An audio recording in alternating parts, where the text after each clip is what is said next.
చదివేస్తే ఉన్నమతి పోతుందా, లేకపోతే న్యాయ వ్యవస్థ ఏమన్నా ఈ దేశానికి అతీతం అనుకుంటుందా, ప్రపంచపు ప్రత్యేక ఆలోచన ఏమన్నా చేస్తుందా, భారత్కి పాకిస్తాన్కి మధ్యనే ఉన్న సరిహద్దులను న్యాయ వ్యవస్థ చెరిపేస్తుందా, లేకపోతే వీళ్ళెళ్ళి తుపాకులు పట్టుకుని కాపాడతారా, లేకపోతే కనుక పాకిస్తాన్కి భారత్కి మధ్యన సంబంధాలని వీళ్ళు ఏమన్నా బంగ్లాదేశ్కి మధ్యన సంబంధాలు ఏమన్నా కొత్తగా తిరగరాస్తారా? న్యాయమూర్తులు అడిగిన ప్రశ్న చాలా విచిత్రంగా ఉంది. ఏంటంటే దేశంలోని అక్రమ చొరబాట్లను నిరోధించడానికి అమెరికా తరహాలో సరిహద్దు వెంబడి గోడ నిర్మించాలని కేంద్రం భావిస్తోందా అని ప్రశ్నించారు. ఒకే భాష సాంస్కృతిక వారసత్వం కలిగిన బెంగాలీ పంజాబీ మాట్లాడే ప్రజలు దేశ సరిహద్దులకు ఇరువైపులా నివసిస్తున్న విషయాన్ని కోర్టు ప్రస్తావించింది. అంటే ఏం చేయాలి ఇప్పుడు?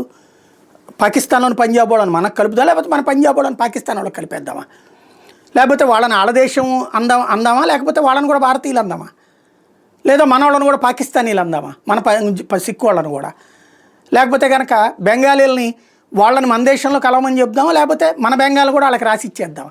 కోర్టు ఈ వ్యాఖ్యలు చేయడమే వింతగా ఉంది. అక్రమ వలసదారులు ముఖ్యంగా బంగ్లాదేశీల్ని వాళ్ళ స్వదేశానికి తిప్పి పంపేందుకు అనుసరిస్తున్న పద్ధతులు ఏంటో కోర్టుకు తెలియజేయాలని justice Suryakant, justice Joymalya Bagchi, justice Vipul Pancholi ధర్మాసనం కేంద్రాన్ని ఆదేశించింది. అసలు దానికి నువ్వు న్యాయస్థానానికి ఏంటి సంబంధం? ఈ దేశంలోకి చొరబడి అక్కడ వచ్చాడు, వాడిని వెనక్కి పంపిస్తారు. అది ఎట్ట పంపించాలి? రూల్స్ ప్రకారం ప్రభుత్వం పంపిస్తాయి.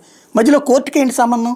పైగా ఆ దేశంలో ఈ దేశంలో ఒకే భాష ఉన్నవాళ్ళు ఉన్నారు అని మాట్లాడుతోందంటే ఏం చేద్దాం అనుకుంటోంది న్యాయ వ్యవస్థ? ఆ దేశంలో నుంచి ఈ దేశంలోకి వచ్చినోడికి ఈ దేశం మీద ప్రేమ ఉంటుందా? పాకిస్తాన్లో ఉన్నటువంటి సిక్కుకి భారతదేశం మీద ప్రేమ ఉంటుందా? బంగ్లాదేశ్లో ఉన్నటువంటి బెంగాలీకి భారతదేశం మీద ప్రేమ ఉంటుందా? కామన్ సెన్స్ ఉండాలి కదా ఇక్కడ. ఎక్కడికి పోతోంది జ్యుడిషియరీ? ఆలోచించుకోవాల్సిన సందర్భం.